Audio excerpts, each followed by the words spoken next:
In the Bible's middle, there are these prophets.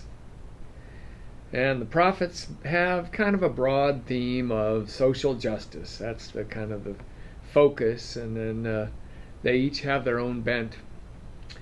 Interestingly, when we hear the really probably not well thought out idea that the Bible is just God's words, as if God grabbed the hand of somebody and wrote in a book, we really miss out on the prophets, because they are all extremely different.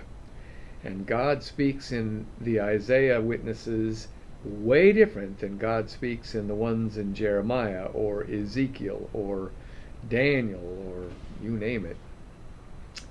The lesson is that what we hear and how we say it is always going to be filtered through who we are.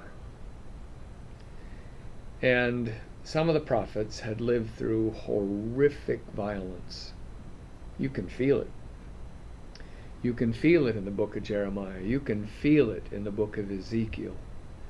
These folks have witnessed, like many of us have witnessed, violence or crime or death.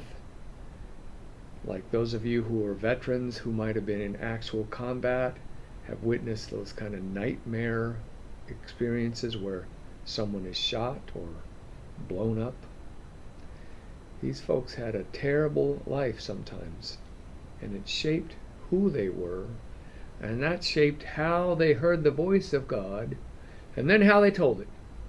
In Ezekiel chapter 17, there's this kind of dour beginning to the passage, because Ezekiel thinks this is God talking this way, and yet by the end of the chapter, chapter 17 verse 22, all of a sudden there's this bright hope.